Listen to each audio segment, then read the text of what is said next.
The Golden Orb. At night, to the naked eye, the orb looked like a second Jupiter rising in the sky. We all went out to take a look at it. Sales of telescopes and eyepieces shot up 73.951%. I'd like to say skyrocketed with some enthusiasm, but in retrospect, there was nothing fun or funny about it. We collectively oohed and ahed. People took selfies of themselves oohing and eyeing, always with the golden orb photobombing the background. There were lawn parties where people sat around sipping Chardonnay and spending the evening looking up at the thing. The news media treated it as nothing less than the second coming of the Star of Bethlehem. And then it chose to do nothing. It came all the way here from God knows where to sit in the sky and do nothing. A featureless golden ball made of some seamless, unidentifiable metal maintaining a low orbit over the Earth. The government tried to contact it, but the orb refused to respond. NASA sent up drones to analyze it, and a force field incinerated them before it could even get close. It was not a threatening retaliation, just bugs to a bug zapper. Zap, zap, zap. Night after night, the orb just sat there, busily doing nothing. It quickly became old news, scientific news, an annoying thing no one could explain, yet the authorities claimed we had no reason to fear. Some movie star overdosed on heroin, and the news of the orb's arrival was washed away. Then, about a month later, the website went online. www.golden.orb, as if you needed to know. There were no .orbs at this time. Somehow the thing had wormed its way into the digital infrastructure of the internet and made it its puppy. The site had no terrestrial server that we could locate. There was no worldwide marketing campaign to announce the grand opening. No one knows who actually heard about it first. I learned of it through my chief financial officer, who in turn had heard it from his daughter, who had picked it up off of Twitter. That night, Tom texted me a message, reading nothing more than, "Dave, we got problems. They stole the site." And he was right. And yet he wasn't. Congo.com was still online and functioning without a hitch. What the Golden Orb had done was launch a mirror image of our site with just a few slight cosmetic changes to let everybody know where they were. Sitting in my home office, I pulled up www.golden.orb, and having just finished drinking a beer, I tapped the word beer into the search bar and hit enter. It came back with 25 different brands of beer. Not kitschy beer steins or hipster t-shirts with snark about PBR, but actual bottles of beer. The site somehow knew that I wanted a tall, cold one in a long neck bottle. Congo.com couldn't sell beer. We could sell you a homebrew kit so you could brew your own, but the direct sale of alcohol to different states, let alone different countries, was a tangled tax mess that even we were not ready to touch. On a hunch, I clicked the refresh button. This time, the site returned 71 different brands of beer. I clicked it again, and the count shot up to 90. It was almost as if I caught the Golden Orb in the act of cataloging our culture, quicker than the NSA. Unreal, I said to myself, calling out for Clara to come and take a look, and then remembering that she'd gone to pick up the kids from their play date. I moused over to the product page, and my eyes nearly fell out of my head. This had to be a joke. We were nowhere near April 1st, but the price of my IPA was, as I'm sure you well know, the same as it is with everything on the Golden Orb. It was $0. Nothing. With no mention of shipping and handling, or insurance, or even a cartoony little shopping cart to drop it into. On the product page was just a single golden button reading, "Deliver now." I clicked it. Sparkles of light swarmed in from out of thin air to spin together on my desk and leave a tall, brown bottle of beer beside my laptop. An ad-ready coating of frost crisped the cap and covered the long reach of his glassy neck. I carefully twisted the bottle open and took a sip. It was even better than the real thing. "In-fucking-possible!" I whispered to myself. I set the beer down and clicked in another. A perfect replica of the first arrived. I clicked the golden button again and again, giggling with unmitigated greed despite the chilly pall of terror creeping up my spine as bottle after bottle materialized across my desk, crowding out the polished mahogany surface without the slightest hint of protest. It was as if there were some terribly quick and ridiculously beneficent Captain Kirk or Mr. Spock up there in the golden bubble, loading beer after beer into the transporter room and totally not caring one bit that I was down here making a gluttonous slob of myself. 64 clicks is what it took to fill up my desktop. Anticipating that the next one would surely slip over the edge and crash to the floor, I clicked the button one more time. Someone in the sky was watching me. Watching closely to make sure my product was delivered in a safe and reliable manner. Golden sparkles flittered in out of the thin air, but this time rezzing in beside the roller on the foot of my chair, perfectly within reach. I picked up the bottle by its neck and flung it across the room to shatter against the slate mantelpiece. On the smartphone, I barked out the first person I could click to, not caring if it was the pizza guy, the chauffeur, or my head of security. Heads were going to roll for this. The Golden Orb wasn't just hijacking our website, it was stealing our entire operation. It was undermining our entire civilization. I didn't care if it was 9 at night. I called everyone I knew and got them to call everyone they knew and ordered everyone back to work. Congo.com was under attack and going into emergency overdrive. Prices would be slashed across the board, free shipping on everything. If you were just a member, you were now a Primo member for the next 3 months. If you weren't a member, then you could get a $30 gas card for just signing up. Anything under $10 was now free with a purchase of $25 or more. I became so damn generous I think I may have given my bank account a hernia. In retrospect, I admit that I believe that I may have overreacted a little. Quite possibly doing more harm than good, especially when it comes to, drawing attention to the Golden Orb with our sudden crazy antics. The media flocked to the place, like vultures on roadkill. Ultimately, it all didn't matter squat. All money would be worthless within a week. That had to be the worst night of my life. Over the next 4 hours, I stood on the floor of the Brandon Street Exchange and watched listlessly as Congo.com's market share plummeted off a cliff to a fiery crash in the canyon below.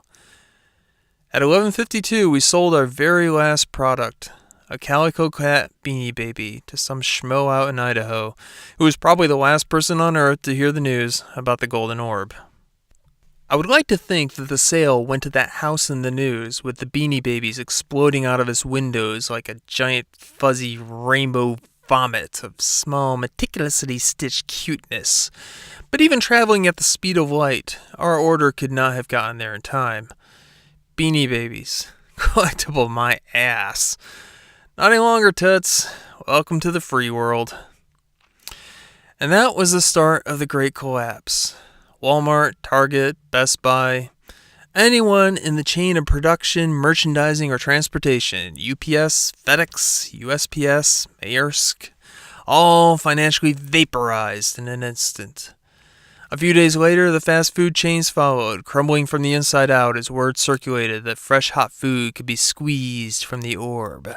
McDonald's employees walked off the job en masse. KFCs were torched. Taco Bells were ransacked, but largely for the luz, as the teenagers like to say.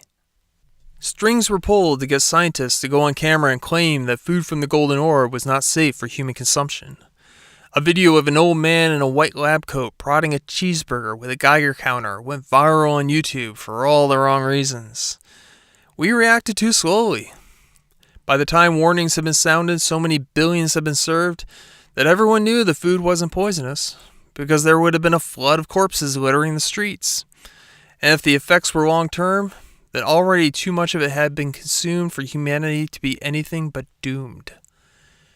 Financial markets worldwide came crashing down. Trillions of investment dollars went up in smoke.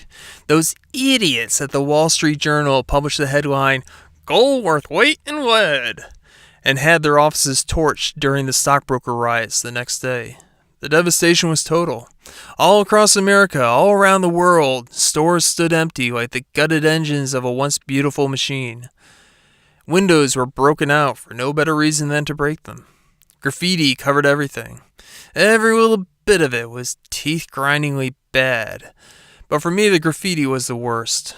Proof that the Golden Orb would give anything to anyone. Legions of teenagers, long denied the right to buy spray paint, sparkled in millions of cans of the stuff, and seemingly overnight went out and just pissed squiggles of color over everything. Sidewalks, benches, streets, trees, cars, cats. Nothing was spared the stupid, senseless scribble. Curfews were put in place, but the police were too few to enforce it. In the inner cities, they showed up wearing riot gear to face off with mobs armed with rocket launchers, grenades, AK-47s, and body armor, all squeezed out of the orb. Footage of this hit the media streams, and gun nuttery took the world by storm. Everyone armed themselves to the teeth. Paranoid neighbor fought paranoid neighbor. Those who survived formed paranoid militias, who then went on to fight other paranoid militias. Various cities in the Middle East disappeared under mushroom clouds. Nuclear missiles were too big for the orb to deliver, but apparently their warheads were not. The government tried to shut down the internet, but the paranoid militias, possibly fearing reprisal for all they had already done, fought them to a standstill, seizing control of power stations and government offices wherever they could. For a while, it truly did feel as if the end times were upon us. Even I sparkled in an Uzi submachine gun to protect myself with. Not one of those big Rambo things, but a little cute one that looks more like a pistol than a machine gun. I haven't had to use it yet, but I'm sure it works. I don't leave home without it. The wallet I leave behind because the wallet is worthless, but the gun and the cell phone, they never leave my side. And then it all ended. A calm swept over the land. My best personal guess is that we ran out of nut jobs. Maybe they all killed each other off. Maybe they discovered that heroin could also be squeezed out of the orb and were busy choking on their own vomit. Or possibly everyone just got tired of the chaos. Tired of lawns crowded with brand new cars that had not moved so much as an inch since they were sparkled in. Tired of sitting around the house all day playing video games and pigging out on fast food. Tired of being drunk all the time. A few even went back to work, get this, voluntarily. The president herself went on the air to announce a new turn for the nation. The all-volunteer nation, she called it. That made me want to choke on my own vomit.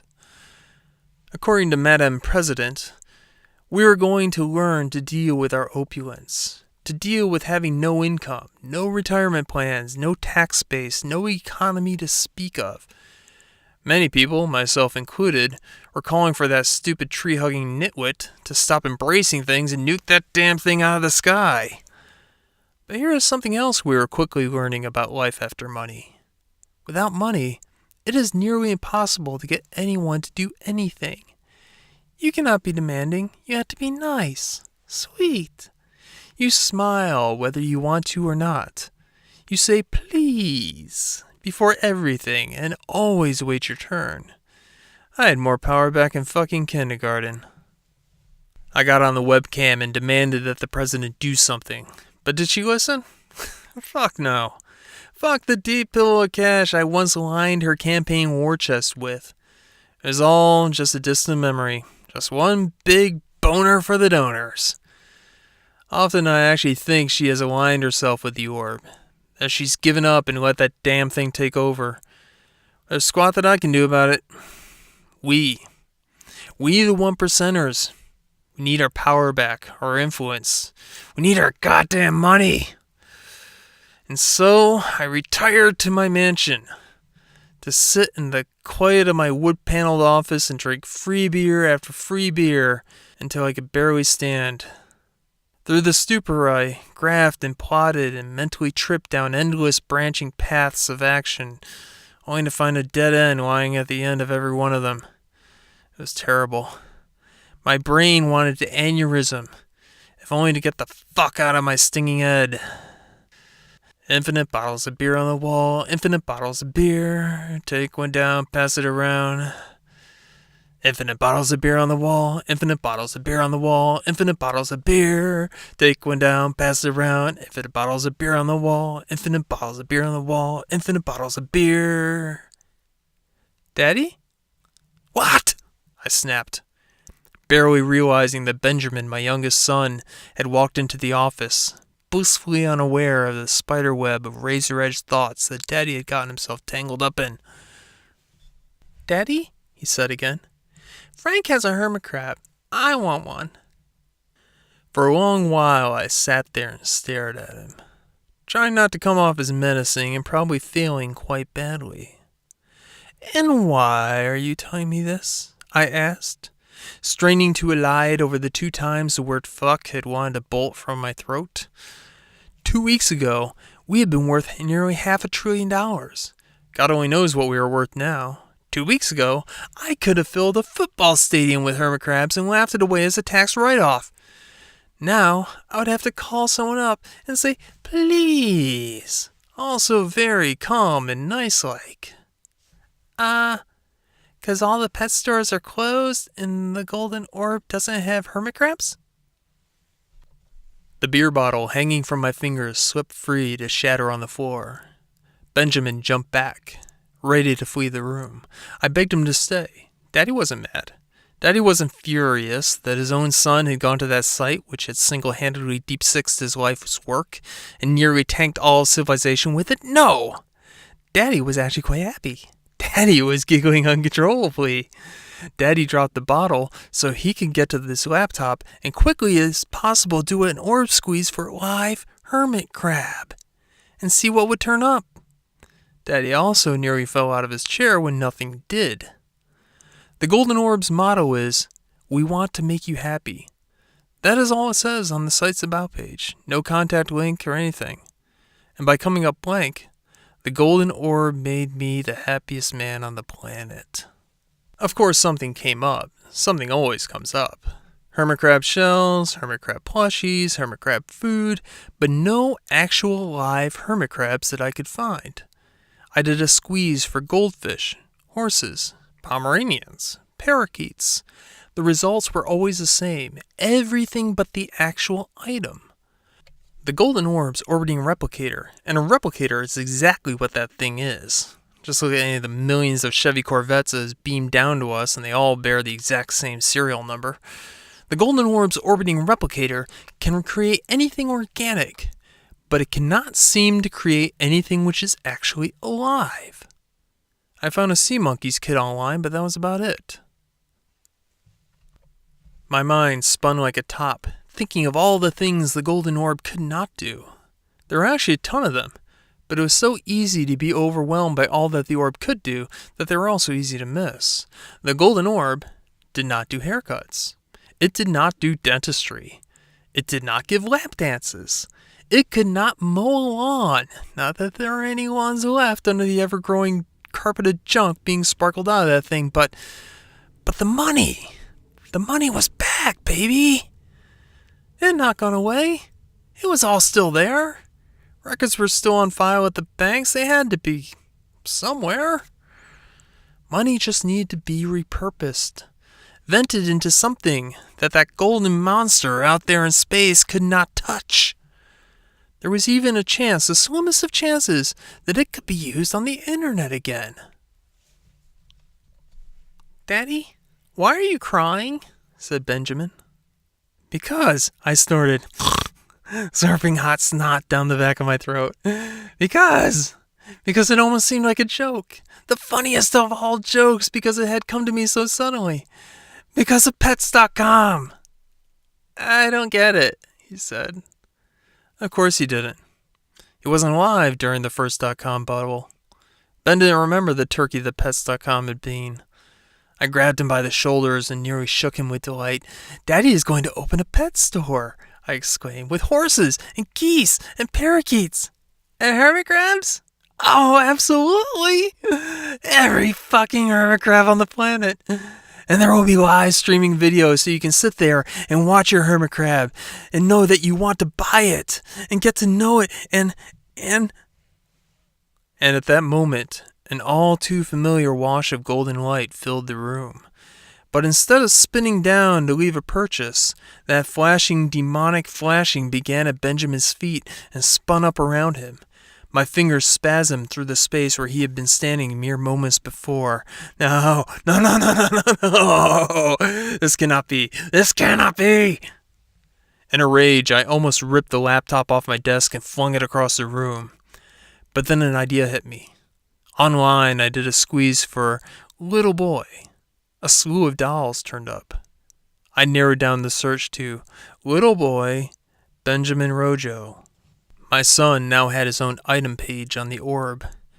It wasn't my dream of a newpets.com. It had no live video feed for me to tell if he was okay. Just a picture of him hastily snapped. He was still dressed in the clothes he had been wearing, but now was slumbering as if caught in a coma inside some golden void with pale yellow light bleeding in from all directions. I almost clicked the Deliver Now button. But what if? What if? I tabbed over to the Sea Monkey kit and had it delivered. With no bad blood between us, the Golden Orb mindlessly materialized the brightly colored box to land between my feet. The only uncrowded space left in the whole office. I quickly tore it open and ran to the bathroom to fill the cheap plastic tank with tap water. I opened the different pouches, poured them together, spun with a spoon, and watched and waited and prayed that the sea monkeys would suddenly spring to life. The Golden Orb is not human. It isn't even reptilian. It doesn't understand our concepts of right and wrong, of desire and demand. Could the thing not create life? Or was this just an oversight on behalf of its creator? Would clicking that golden button bring Benjamin back to me? Or would it sparkle in a warm, fleshy replica, no more alive than the KFC Double Down I sparkled in for lunch? And would it stop there? Would I have to feel his body cooling beneath my fingers? Would I be able to stop the stuttering nose inside my head? Stop clicking the mouse button and filling the house from floor to ceiling with replications of his corpse? I stared through the cheap plastic magnifying glasses on the sea monkey tank, willing the little creatures to come alive, stirring the waters with my spoon over and over to get the salt-sized eggs to float up off the bottom of the tank, hoping beyond hope that they would suddenly sprout fins or tentacles or whatever it was they had and begin to swim on their own. I turned back to the website. There are no contact links on the Golden Orb site. The one phone number I found leads to a computerized maze with no end, a replication of the worst it could find here on planet Earth. The Orb wants us to be happy, and that is all it is willing to say. And now I write this and wait, waiting for the goddamn sea monkeys to hatch. The Golden Orb is won. Earth is its own for the taking. Not that we have anything it could possibly want or need, nothing it couldn't create for itself. Or do we? The end.